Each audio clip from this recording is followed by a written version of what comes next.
Hi hello welcome back. ഇന്ന് നല്ല നമ്മുടെ നെസ്റ്റ് ഉണ്ടാക്കുന്ന നമ്മുടെ മടക്കസ ഉണ്ടാക്കിയെടുത്താലോ. സൂപ്പറാണ് കേട്ടോ, പെട്ടെന്ന് ഉണ്ടാക്കിയെടുക്കാനും പറ്റും. അതിനായിട്ട് നമുക്ക് 1 കപ്പ് മൈദയിലാണ് ഉണ്ടാക്കാൻ പോകുന്നത്. 1 കപ്പ് മൈദയുടെ കൂടെ 1 ടേബിൾ സ്പൂൺ അരിപ്പൊടി കൂടെ ചേർത്ത് കൊടുക്കുന്നുണ്ടേ. ഇനി അതിലേക്ക് നമുക്ക് ചേർക്കേണ്ട സാധനങ്ങൾ ഒരു ബൗളിൽ മിക്സ് ചെയ്യാം. ഒരു ബൗളിലേക്ക് 5 ടേബിൾ സ്പൂൺ വെള്ളം, 1 ടീസ്പൂൺ പഞ്ചസാര, 1/4 ടീസ്പൂൺ ഉപ്പ്, 1/4 ടീസ്പൂൺ മഞ്ഞൾപ്പൊടി. നിങ്ങൾക്ക് കളർ വേണമെങ്കിൽ മഞ്ഞൾപ്പൊടിക്ക് പകരം അത് ചേർക്കാം കേട്ടോ. പിന്നെ ഇതിലേക്ക് 2 ടേബിൾ സ്പൂൺ വെളിച്ചെണ്ണയാണ് ചേർക്കുന്നത്. നിങ്ങൾക്ക് വേണമെങ്കിൽ വേറെ എന്തെങ്കിലും ഓയിലുകളൊക്കെ ചേർക്കാം കേട്ടോ.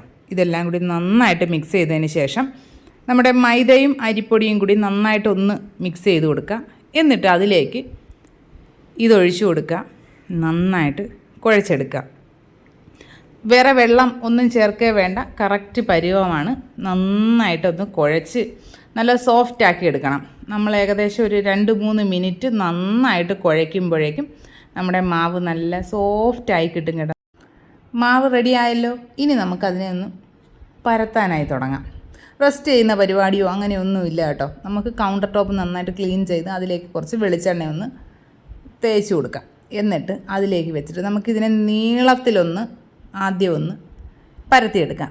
എന്നിട്ട് നമ്മുടെ ചപ്പാത്തി പരത്തുന്ന റോള് വെച്ചിട്ട് നല്ല തിന്നായിട്ട് പരത്തിയെടുക്കണം കേട്ടോ. എത്രത്തോളം തിന്നാക്കി പരത്താൻ പറ്റുമോ അത്രത്തോളം തിന്നാക്കി പരത്തുക. നമ്മൾ തിട്ടപ്പുറത്ത് ഓയിൽ ബ്രഷ് ചെയ്ത് കൊടുത്തിരിക്കുന്നത് കൊണ്ട് പറ്റിപ്പിടിക്കുന്ന പരിപാടിയോ അങ്ങനെയൊന്നുമില്ല കേട്ടോ. നന്നായിട്ട് പരത്തി കൊടുക്കുക. എത്രത്തോളം തിന്നാക്കാൻ പറ്റുമോ അത്രയും പരത്തി എടുത്തിട്ടുണ്ട്. ഇനി നമുക്കിതിന് മുകളിലേക്ക് കുറച്ച് എണ്ണയൊന്ന് ബ്രഷ് ചെയ്ത് കൊടുക്കാം. ഞാനിപ്പോൾ മുഴുവനായിട്ടും വെളിച്ചെണ്ണ തന്നെയാണ് ഉപയോഗിക്കുന്നത്. നിങ്ങൾക്ക് വേണമെങ്കിൽ പാം ഓയിലോ സൺഫ്ലവർ ഓയിലോ ഒക്കെ യൂസ് ചെയ്യാം കേട്ടോ. ഓയിൽ ബ്രഷ് ചെയ്തതിന് ശേഷം ഇതിന് മുകളിലേക്ക് നമുക്ക് കുറച്ച് അരിപ്പൊടി ഒന്ന് എല്ലാ ഭാഗത്തേക്കും ഒന്ന് വിതറി കൊടുക്കാവുന്നതാണേ. അരിപ്പൊടി വിതറിയതിന് ശേഷം നമുക്ക് ഒരു സൈഡിൽ നിന്ന് ഇതിനെ മറു സൈഡിലേക്ക് ഞാനിപ്പോൾ ഈ വീഡിയോയിൽ കാണിക്കുന്നത് പോലെ ഒന്ന് മടക്കിയെടുക്കുക. മടക്കിയെടുത്തതിന് ശേഷം ഈ ഭാഗത്തും വീണ്ടും നമ്മൾ കുറച്ചുകൂടെ ഒന്ന് എണ്ണയൊന്ന് ബ്രഷ് ചെയ്ത് കൊടുക്കുക. വീണ്ടും കുറച്ചുകൂടി അരിപ്പൊടി വിതറി കൊടുക്കുക. വീണ്ടും ആ സൈഡ് പിടിച്ച് മടക്കി കൊണ്ടുവരിക. അങ്ങനെയാണ് നമ്മൾ ചെയ്യുന്നത്.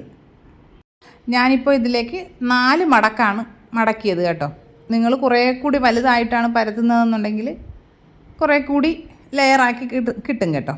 ഇനി നമുക്ക് അവസാനത്തെ ലെയർ കൂടെ മടക്കിയതിന് ശേഷം അതിൻ്റെ സൈഡ് നമുക്ക് കുറച്ച് വെള്ളം ഒന്ന് തൊട്ട് ഒട്ടിച്ചു കൊടുക്കാം. ഇല്ലെങ്കിൽ ചിലപ്പോൾ ആ ഭാഗം എണ്ണയിലേക്ക് ഇടുമ്പോൾ അങ്ങ് തുറന്നു വരും. അപ്പോൾ അതുകൊണ്ട് നമുക്ക് ആ സൈഡ് രണ്ടും കൂടി കുറച്ച് വെള്ളം തൊട്ട് നന്നായിട്ടൊന്ന് ഒട്ടിച്ചു കൊടുക്കാം. ഇനി നമുക്കിതിനെ ചെറിയ ചെറിയ കഷ്ണങ്ങളാക്കി മുറിച്ചെടുക്കാം.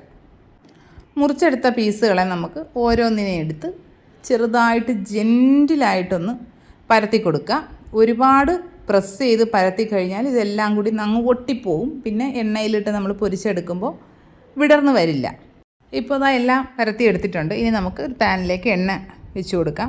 എണ്ണ നന്നായിട്ട് ചൂടായി വരുമ്പോൾ ഫ്ലെയിം മീഡിയം ലോ ഫ്ലെയിമിലാക്കി കൊടുക്കുക. എന്നിട്ട് നമ്മൾ ഓരോന്നും ഇതിലേക്ക് ഇട്ടതിന് ശേഷം നമ്മൾ പൂരിക്കൊക്കെ ചെയ്യില്ലേ, അതുപോലെ കുറേശ്ശെ എണ്ണ ഇങ്ങനെ അതിന് മുകളിലേക്ക് ഒഴിച്ചു കൊടുക്കുക. അപ്പോൾ നന്നായിട്ട് അത് പൊള്ളി വരും കേട്ടോ. നിങ്ങൾ എപ്പോഴും ഫ്ലെയിം കുറച്ച് വെച്ച് തന്നെ ചെയ്യാൻ ശ്രമിക്കുക. ഞാനിപ്പോൾ ഏറ്റവും ചെറിയ ബർണറിലാണ് വെച്ചിരിക്കുന്നത്. എന്നിട്ടാണ് ഞാൻ മീഡിയം ലോ ഫ്ലെയിമിൽ വെച്ചിരിക്കുന്നത്. അപ്പോൾ അടുപ്പിൻ്റെ തീക്കനുസരിച്ച് നമ്മൾ അഡ്ജസ്റ്റ് ചെയ്ത് വെക്കുക. ഇപ്പോൾ തിരിച്ചും മറിച്ചുമൊക്കെ ഇട്ട് നന്നായിട്ട് ഫ്രൈ ചെയ്തെടുത്തിട്ടുണ്ട്. ഇനി നമുക്കിതിനെ കോരി മാറ്റാം.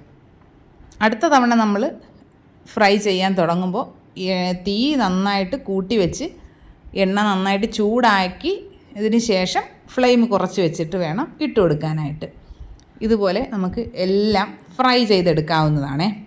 ഇനി നമുക്ക് ഇതിനെ നന്നായിട്ട് തണുക്കാൻ വെക്കണം കേട്ടോ. ഏകദേശം ഒരു 2 മണിക്കൂറോളം ഇതിരുന്ന് നന്നായിട്ട് തണുത്തതിന് ശേഷം മാത്രമേ ഷുഗർ സിറപ്പ് ഒഴിക്കാൻ പാടുള്ളൂ.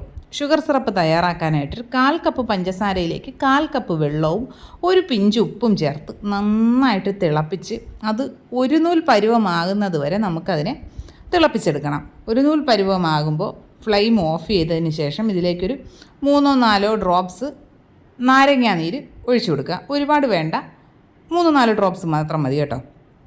അതുകൂടി ചേർത്ത് നന്നായിട്ട് ഒന്ന് മിക്സ് ചെയ്തതിന് ശേഷം നമ്മുടെ തണുത്തിരിക്കുന്ന കാജയിലേക്ക് ഒഴിച്ചു കൊടുക്കാവുന്നതാണ്.